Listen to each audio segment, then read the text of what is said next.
भारत में कोरोना ने बढ़ाई रफ्तार, देश में रिकॉर्ड 81,466 नए केस, 469 की मौत। महाराष्ट्र सबसे ज्यादा प्रभावित।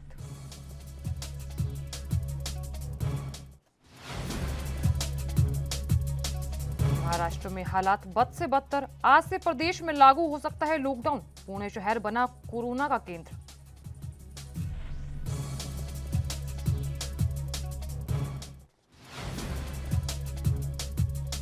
यूपी पंचायत चुनाव से पहले सख्ती, पूर्व मंत्री समेत 50 लोगों के शस्त्र लाइसेंस निलंबित, डीएम ने की कार्रवाई।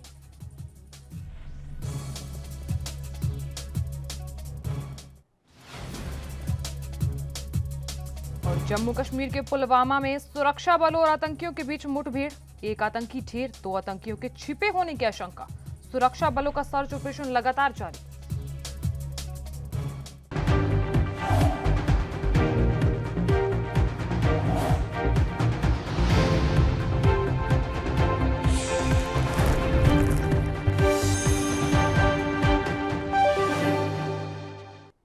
नमस्कार, एनबी न्यूज देख रहे हैं यहाँ पर। मैं हूं आपके साथ साधना बत्रा। बुलेटिन का आगाज करेंगे, लेकिन उससे पहले आपको बड़ी खबर की ओर ले चलते हैं। तो बता दें, इस वक्त की बड़ी खबर, कोरोना का कहर लगातार जारी है और देश भर में कोरोना बेकाबू होता दिख रहा है। तो यहाँ इस वक्त की बड़ी और अहम जानकारी, देश में रिकॉर्ड 81,466 नए केस सामने आए हैं। इस वक्त की बड़ी और अहम जानकारी, 469 कोरोना मरीजों की फिलहाल मौत हो चुकी है। बड़ी और अहम जानकारी, कोरोना से महाराष्ट्र सबसे ज्यादा प्रभावित बताया जा रहा है। तो यहाँ देश में कोरोना ने अपनी रफ्तार बढ़ा दी है और ऐसे में देश में रिकॉर्ड 81,466 नए केस सामने आए हैं। देश में कोरोना वायरस का संक्रमण लगातार बढ़ता ही जा रहा है और पिछले 24 घंटों में देश में 81,466 नए मामले सामने आए हैं और इसके बाद देश में संक्रमितों की कुल संख्या 1,83,03,131 हो गई है। और इस बीच केंद्रीय स्वास्थ्य मंत्रालय ने आंकड़े जारी करते हुए बताया कि 24 घंटे में 469 लोगों की मौत हुई और जिसके बाद मौत का आंकड़ा 1,63,496 396 पहुंच गया है।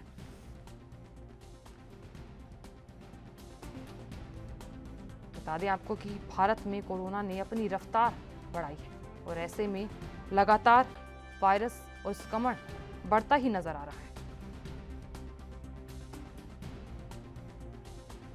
इस खबर पर अधिक जानकारी के लिए हमारे साथ मुरारी सिंह जुड़ रहे हैं। मुरारी, आपसे जानना चाहेंगे कि लगातार कोरोना का कहर भर पा रहा है और ऐसे में अब मौत का आंकड़ा भी बढ़ रहा है और अब नए आंकड़े आए हैं कि 81,466 लोग कोरोना से संक्रमित पाए गए हैं। क्या कुछ जानकारी? देखिए, मुंबई सहित महाराष्ट्र की बात करें तो हालात काफी बिगड़ चुके हैं। देश की आर्थिक राजधानी मुंबई में 24 घंटे में 8,000 से ज्यादा कोरोना पॉजिटिव केस पाए गए हैं, जबकि 18 लोगों की 24 घंटे में मौत हुई है। अगर महाराष्ट्र की बात करें तो 250 के आसपास मरने वालों का आंकड़ा पहुंचा है 24 घंटे में। इससे अंदाजा लगाया जा सकता है कि किस तरीके की स्थिति और किस तरीके के हालात होंगे। लगातार बीएमसी और पुलिस और सरकार की तरफ से नई गाइडलाइन पालन कराने की कोशिश की जा रही है, लेकिन मुंबई के अलग अलग जो कि शहरों की बात करें तो वहां पर जिस तरीके से भीड़ इकट्ठा हो रही है, जिस तरीके से बीएमसी के नियमों की अवहेलना हो रही है, और इसी का खामियाजा कह सकते हैं कि भुगतना पड़ रहा है और हालात काफी बिगड़ रहे हैं। जी मुरारी, जैसा कि मौत का आंकड़ा भी बढ़ रहा है और ऐसे में कोरोना का कहर लगातार जारी है और इस बीच 81,000 मामले सामने आना बहुत ही चिंता का विषय है। क्या लगता है कि अब पूर्ण लॉकडाउन की तरफ देश बढ़ सकता है? देखिए, ये कहना गलत नहीं होगा क्योंकि इससे कम आंकड़े थे और उस समय जो है कि पूरी तरह से लॉकडाउन लगा हुआ था। महाराष्ट्र की बात करें तो हालात बिगड़ चुके हैं। जो स्टार्टिंग में आंकड़े आ रहे थे मरने वालों का 24 घंटे में 250 लोगों की मौत, वो आंकड़ा फिर एक बार आना शुरू हो चुका है और यही वजह है कि महाराष्ट्र के मुख्यमंत्री उद्धव ठाकरे आज 4:30 बजे वर्षा बंगले पर जो कि समीक्षा बैठक करने वाले हैं। स्वास्थ्य विभाग के तमाम वो अधिकारी कर्मचारी होंगे, मनपा बीएमसी के तमाम वो अधिकारी होंगे, उनके साथ चर्चा की जाएगी कि किस तरीके से हालात को नियंत्रण में लाने के लिए कैसे कदम उठाए जाए। मुंबई की धड़कन कही जाने वाली लोकल ट्रेन पर क्या इसका ब्रेक लग सकता है? क्या जो बड़े बड़े मार्केट है, चाहे वासी, दादर, न्यू मुंबई, पनवेल, क्या ऐसी जगहों पर पूरी तरह से लॉकडाउन लग सकता है? तो ऐसे तमाम चीजों पर क्या कुछ निर्णय होगा। शाम 4:30 बजे के आसपास मुख्यमंत्री उद्धव ठाकरे की बैठक है। जी जी जी मुरारी, आपसे और चीज जानना चाहेंगे कि लगातार जैसे कि मामले बढ़ रहे हैं और उस बीच बताया जा रहा है कि सरकार की तरफ से से भी कुछ कदम उठाए गए, लेकिन फिर भी आंकड़ों में इतनी ज्यादा रफ्तार तेज हो रही है। देखिए, जिस तरीके से नियम पालन कराने की बात कही गई थी, लेकिन कहीं भी 8 बजे से लेकर शाम और सुबह के 7 बजे तक नाइट कर्फ्यू की बात, लॉकडाउन लगाई गई है। लेकिन मुंबई के मलाड की बात करें, घाटकोपर की बात करें, मुलुंड की बात करें या फिर दादर की बात करें, हर इलाके में रात के 10 बजे तक, 9 बजे तक सारी चीजें खुली रहती है। कई इलाके ऐसे हैं जो रात के 10 बजे तक खुले, 11 बजे तक खुले रहते हैं। तो लॉकडाउन का जिस तरीके से पहले लॉकडाउन में जो तेजी देखी गई थी, जो कड़क गतिविधियां देखी गई थी, उस तरीके की गतिविधियां इस बार नहीं है। और यही वजह है कि लोगों में डर भी नहीं है और ना ही तो प्रशासन का खौफ है। और यही वजह है कि संक्रमण लगातार बढ़ता जा रहा है। इसमें जो चयन है वो लगातार बढ़ते जा रहे हैं। और यही वजह है कि मरने वालों का आंकड़ा हो या कोरोना पॉजिटिव की संख्या लगातार इजाफा हो रहा है। जी जी जी, चलिए, बहुत बहुत शुक्रिया तमाम जानकारी देने के लिए और जानकारी साझा करने के लिए। कोरोना की बेकाबू रफ्तार से सरकार की बेचैनी बढ़ती हुई दिख रही है और आज केंद्रीय कैबिनेट सचिव की सभी राज्यों के साथ हाई प्रोफाइल बैठक है। और वहीं दिल्ली में नए केसों में उछाल के बाद मुख्यमंत्री अरविंद केजरीवाल ने मंत्रियों और अधिकारियों की आपात बैठक बुलाई है। और ऐसे में देश में अक्टूबर के बाद कोरोना के सबसे ज्यादा केस आए हैं और इस पीछे 24 घंटे में बात करें तो नए केस 72,000 के आंकड़ों को पार कर गए हैं। और अकेले महाराष्ट्र में 43,000 से ज्यादा नए मामले सामने आए और देश में 8 राज्यों में कोरोना बेकाबू होता जा रहा है और इन 8 राज्यों में 84% कोरोना के केस बताए जा रहे हैं। और इस बीच देश में 8 राज्यों में दैनिक कोरोना के नए मामलों में लगातार बढ़ोतरी दर्ज की गई और इन 8 राज्यों में 84.61% नए मामले दर्ज हुए हैं।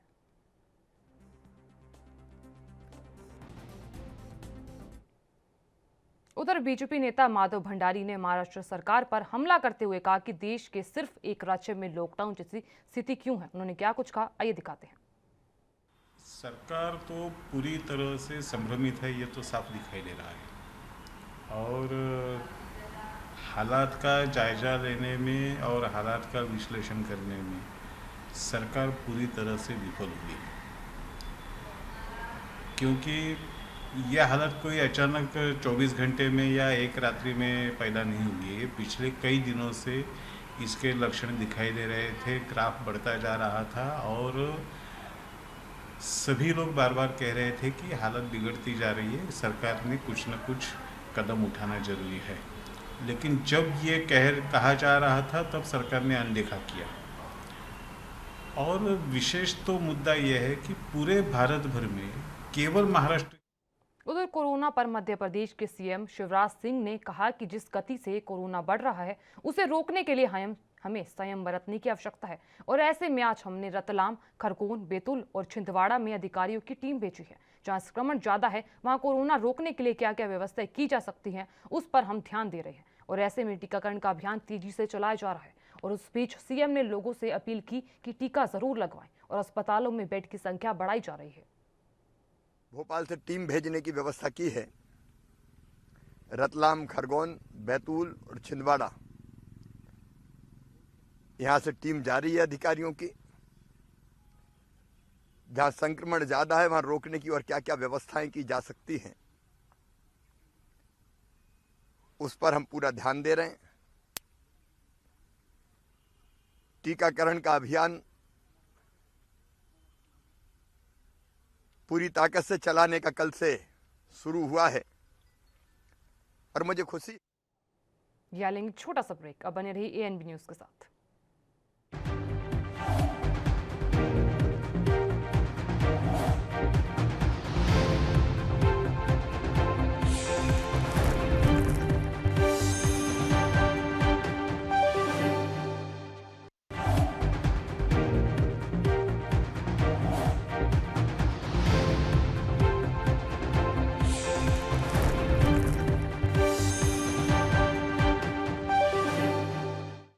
ब्रेक के बाद आप सभी का स्वागत है। खबरों में आगे बढ़ते हुए बीजेपी नेता तरुण चुग ने सीएम ममता बनर्जी पर हमला करते हुए कहा कि बंगाल की जनता ममता को अब अलविदा कह रही है और ऐसे में बंगाल की जनता इस सरकार से आजादी चाहती है। तो यहाँ ममता ने लोगों को हिंसा के लिए उकसाया था।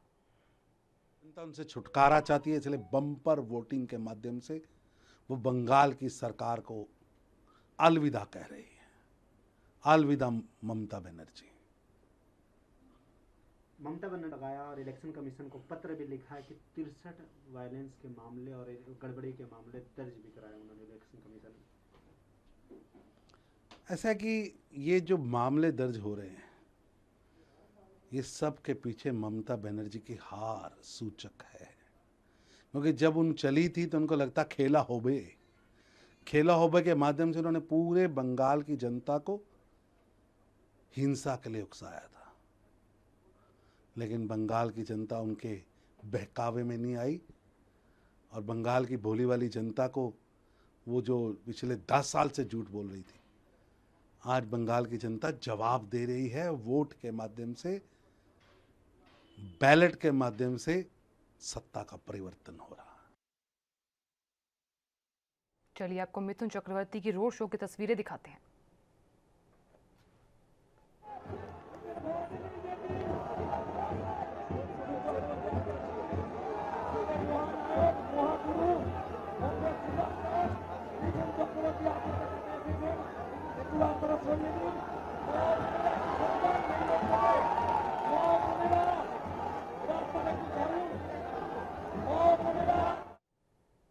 उधर उत्तर प्रदेश के बिजनौर में ग्राम पंचायत चुनाव को लेकर पुलिस प्रशासन अलर्ट पर है और इसे लेकर डीएम एसपी ने मतदान स्थलों का जायजा लिया और अति संवेदनशील प्लस मतदान केंद्रों की बारीकी से जांच पड़ताल की गई। तो यहाँ इस दौरान वो मंडावर और कीरतपुर मतदान केंद्रों का निरीक्षण भी किया गया।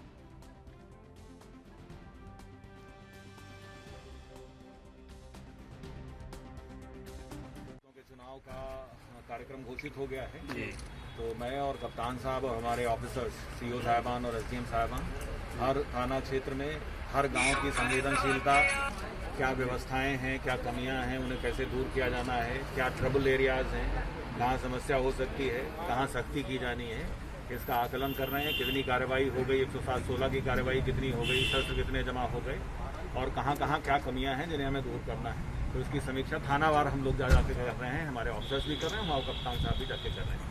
तो आज अभी मंडावर गए हैं और यहाँ का भी, तो कार्यवाही बहुत सख्ती से यहाँ की जा रही है। जो कुछ कमी है हमारे ऑफिसर सारे संवेदनशील केंद्रों का विजिट करेंगे, हम लोग भी कर रहे हैं और पूरा निष्पक्ष और बढ़िया चुनाव कराया जाए। ठीक है।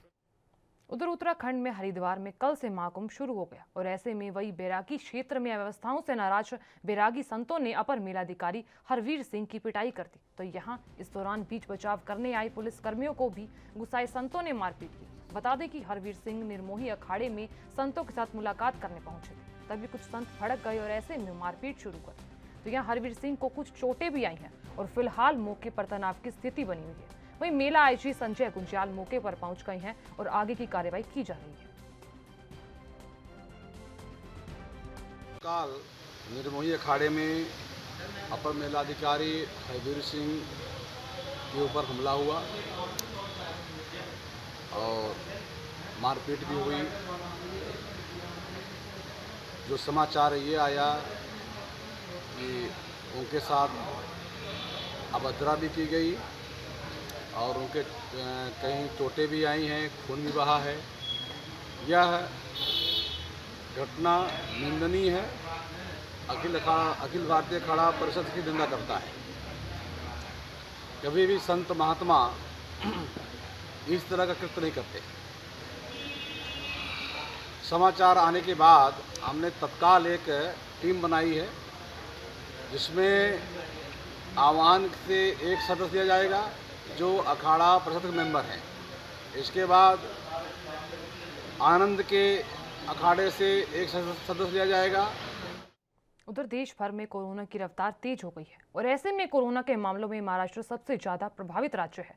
वहीं महाराष्ट्र की बात करें तो महाराष्ट्र में कोरोना वायरस के बढ़ते मामलों के बावजूद लोग मुंबई की दादर सब्जी मंडी में कोविड नियमों का उल्लंघन करते दिखे। तो यहाँ स्वास्थ्य मंत्रालय के मुताबिक देश में कोरोना वायरस के 61% सक्रिय मामले अकेले महाराष्ट्र से हैं।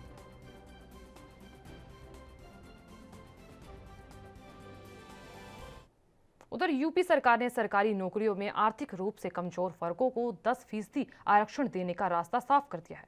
और ऐसे में उत्तर प्रदेश अधीनस्थ सेवा चयन आयोग को पत्र लिखकर सरकार ने स्थिति साफ कर दी है। तो यहाँ जानकारी दे दे कि पत्र के मुताबिक 1 फरवरी 2019 के बाद भर्ती के लिए जो भी विज्ञापन जारी हुए और परीक्षा नहीं हुई उनमें इसका लाभ दिया जाएगा। तो यहाँ उत्तर प्रदेश अधीनस्थ सेवा चयन आयोग के अध्यक्ष प्रवीण कुमार के मुताबिक विभाग द्वारा स्थिति साफ किए जाने के बाद जो भी विज्ञापन निकाला है उसके परीक्षा नहीं हुई है उसमें आर्थिक रूप से कमजोर को 10% आरक्षण देने के संबंध में जल्द ही पत्र जारी किया जाएगा और इसी के आधार पर पत्रों को आरक्षण का लाभ मिलने का रास्ता साफ हो जाएगा। तो यहाँ जानकारी दे दें कि विशेष सचिव कार्मिक संजय कुमार सिंह ने इस संबंध में उत्तर प्रदेश सेवा चयन आयोग को पत्र लिखकर स्थिति साफ कर दी है।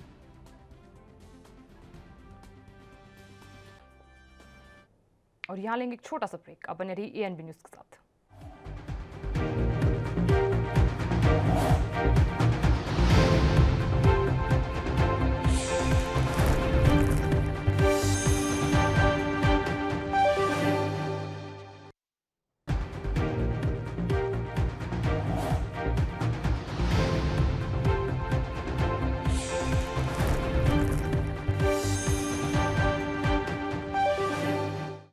ब्रेक के बाद आप सभी का स्वागत है। खबरों में आगे बढ़ते हुए यूपी के हापुड़ में संभावली से दिल दहला देने वाली घटना सामने आई है, जहां आरोप लगाया जा रहा है कि 22 मार्च को एक नाबालिग छात्रा संदिग्ध परिस्थितियों में गायब हो गई, जिसके बाद छात्रा के साथ गैंगरेप की वारदात को अंजाम दिया गया और फिर उसकी हत्या भी कर दी गई। तो यहाँ आरोपी अपहरण के बाद छात्रा की हत्या कर छात्रा के शव को नोएडा के सेक्टर 33 में फेंककर आरोपी फरार हो गए। जब इस बात की सूचना परिजनों को मिली तो परिजनों ने पुलिस को पूरे मामले में गैंगरेप और हत्या की तहरीर देकर आरोपी को गिरफ्तार कर न्याय की गुहार लगाई है।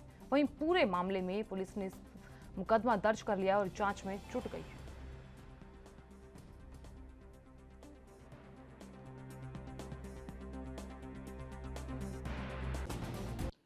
आज सिंबावली थाने पर एक व्यक्ति ने तहरीर दी कि उसके लड़के की पत्नी तथा उसके लड़के के ससुराल जनों ने उसकी लड़की की दुष्कर्म करके हत्या कर दी है।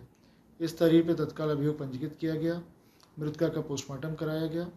सारी वैधानिक कार्रवाई की जा रही है। शीघ्र ही घटना का खुलासा किया जाएगा। Thank you. एफआईआर दर्ज हो गई है। फिलहाल क्या है पूरा मामला? ये लड़की 22 तारीख की सुबह 7:30 बजे से हमसे लापता थी।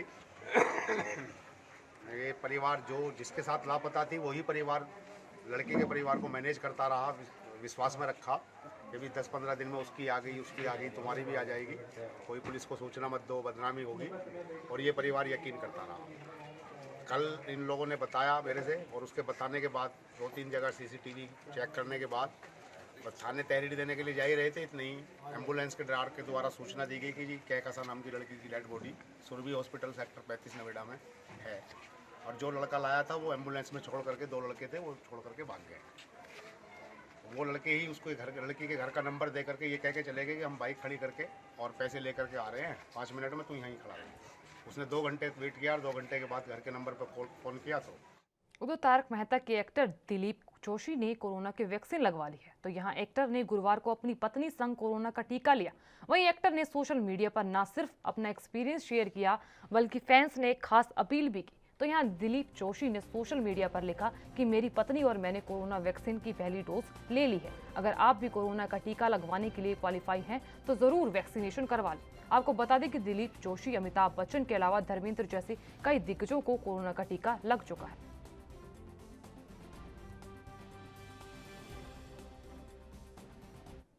उधर यूपी के प्रतापगढ़ में पुलिस ने बृहस्पतिवार को ट्रक से तस्करी कर लाए जा रहे 1 करोड़ रुपए का 690 किलोग्राम गांजा बरामद कर लिया। तो यहां इस मामले में 6 तस्करों को गिरफ्तार किया गया है।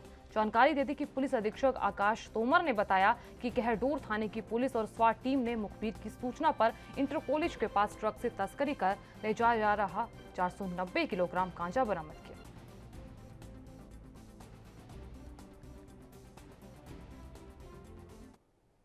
उधर विश्व में आज ऑटिज्म जागरूक दिवस के रूप में मनाया जाता है। तो यहाँ एक ऐसी मानसिक बीमारी है ये जिसे ग्रस्त लोगों में व्यवहार से लेकर कई तरह की दिक्कतें होती हैं। तो यहाँ ऑटिज्म के शुरुआती लक्षण 1 से 3 साल के बच्चों में नजर आते हैं। तो जानकारी दे दें कि लोगों को जागरूक करने के लिए हर साल 2 अप्रैल को विश्व ऑटिज्म जागरूकता दिवस मनाया जाता है। और इस बीमारी के लिए आनुवंशिक और पर्यावरण संबंधी कई कारण जिम्मेदार होते हैं और इस बीमारी से ग्रसित बच्चे अपने आप में खोए रहते हैं। तो यहाँ ये रोग बच्चों के मानसिक विकास को रोक देता है। तो इसी बीच जानकारी दे दी कि सामान्य तौर पर ऐसे बच्चों को उदासीन माना जाता है, लेकिन कुछ मामलों में ये लोग अद्भुत प्रतिभा वाले होते हैं और साथ ही साथ माना जाता है कि सेंट्रल नर्वस सिस्टम को नुकसान पहुंचाने से ये दिक्कत होती है और कई बार गर्भावस्था के दौरान खान पान सही नहीं होने से बच्चे को ऑटिज्म का खतरा हो सकता है। आपको बता दें कि जिन बच्चों में ऑटिज्म की शिकायत होती है उनके विकास की गति भी धीमी होती है। उनका नाम पुकारने पर भी वो कोई जवाब नहीं देते। आमतौर पर 6 महीने के बच्चे मुस्कुराना, उंगली पकड़ना और आवाज पर प्रतिक्रिया देना सीख लेते हैं, लेकिन बच्चों में ऑटिज्म की शिकायत होती है वे ऐसा नहीं कर पाते और इसी के अलावा गर्भवती महिलाओं को गर्भावस्था के दौरान नियमित तौर पर मेडिकल चेकअप कराना होता है, जहां बच्चे के पैदा होने से 6 महीने तक उनकी आदतों पर गौर करें।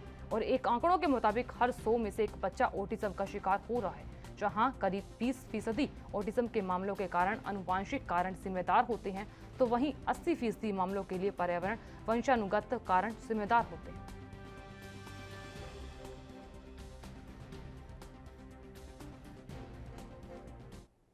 उधर सुप्रीम कोर्ट ने बिहार सरकार की अपील खारिज करते हुए उस समय अदालत का समय बर्बाद करने का आरोप लगाया जब साथ ही बिहार सरकार पर 20,000 रुपए का जुर्माना लगाया गया।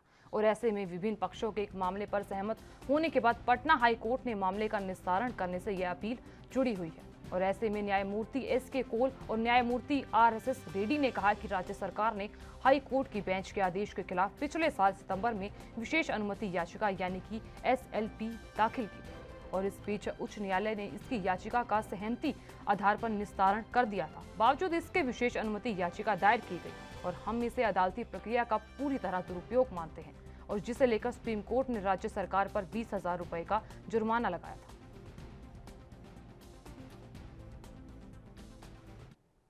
केरल विधानसभा चुनाव से पहले एक युवा कांग्रेस कार्यकर्ता ने कोची के विपिन में अपने घर को पार्टी नेताओं और पार्टी के नेतृत्व वाले यूनाइटेड डेमोक्रेटिक फ्रंट द्वारा किए गए वादों के साथ पेंट किया है। और ऐसे में चिराई निवासी नोबल कुमार ने कहा कि पूरी दीवार की पेंटिंग बनाने में उन्हें 8 दिन लग गए। तो यहाँ नोबल कुमार ने कहा कि मेरे दोस्त राधा कृष्ण ने भी इसमें मेरी पूरी मदद की है। तो यहाँ कार्यकर्ता को पेंट करने की पूरी कीमत 9,000 रुपए पड़ी। तो यहाँ कार्यकर्ता का कहना है कि कांग्रेस के ये मेरा प्यार था, तो यहाँ इसे चुनाव के बाद मिटाया नहीं जाएगा। और इस बीच ये भी कहा गया कि पिछले स्थानीय निकाय चुनाव में भी इसी तरह की पेंटिंग की गई थी और जिसे अब मिटा दिया गया है और फिलहाल नए सिरे से विधानसभा चुनाव के लिए पेंट किया है और ये भी ऐसे ही अगले चुनाव तक जारी रहेगा। तो यहाँ पेंट किए गए चित्र में कांग्रेस नेता राहुल गांधी, केरल विपक्ष के नेता रमेश चेन्निथ्या और पूर्व केरल के मुख्यमंत्री ओमन चांडी को पार्टी के लोकसभा सांसद हिबी ईडन समेत कई UDF उम्मीदवार चयनित हैं।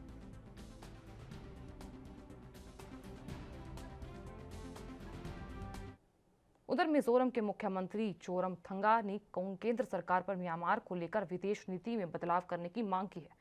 दरअसल कुछ दिन पहले केंद्रीय गृह मंत्रालय ने उत्तर पूर्व के 4 राज्यों से कहा था कि वो म्यांमार से भागकर आ रहे लोगों के खिलाफ कार्रवाई करे। तो यहाँ मिजोरम के मुख्यमंत्री ने कहा कि एक बार अगर कोई शरणार्थी म्यांमार से भागकर भारत में आता है तो उसे इंसानियत के नाते खाना और छत देना चाहिए। और इन बातों पर चर्चा करने के लिए मिजोरम की सरकार की तरफ से एक प्रतिनिधि मंडल केंद्र ने मुलाकात भी करेगा। आपको बता दें कि म्यांमार में हुए सैन्य तख्तापलट के बाद पूरे देश में विरोध प्रदर्शन हो रहे हैं और ऐसे में हिंसा भी हुई और जिसमें अब तक सैकड़ों लोग मारे गए और इन सब से जान बचाकर लोग भारत की तरफ आ रहे थे। तो यहाँ 13 मार्च को केंद्रीय गृह मंत्री अमित शाह ने पूर्वोत्तर के राज्यों को चिट्ठी लिख कार्रवाई के लिए कहा था।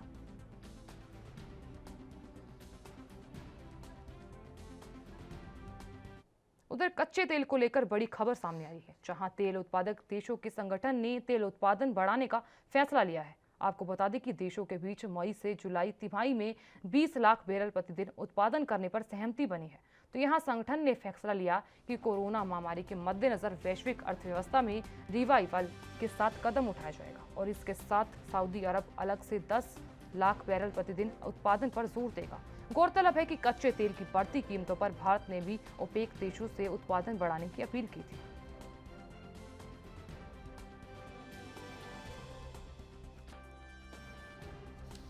तो यहाँ कच्चे तेल पर अब फिलहाल के लिए राहत की खबर सामने आई है और ऐसे में ओपेक देशों ने उत्पादन बढ़ाने का बड़ा फैसला लिया है।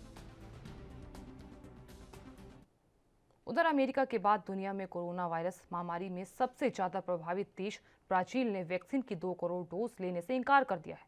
तो यहाँ रिपोर्ट्स के मुताबिक ब्राजील के हेल्थ रेगुलेटर ने भारत की स्वदेशी कोवैक्सीन को इंपोर्ट करने से मना कर दिया है।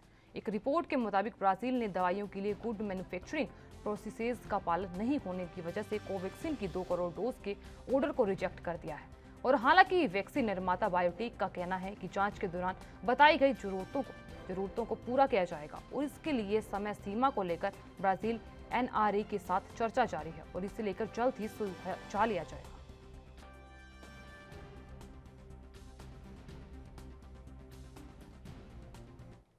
फिलहाल के लिए इस बुलेटिन में इतना ही। आप देखते रहिए ANB न्यूज़। नमस्कार।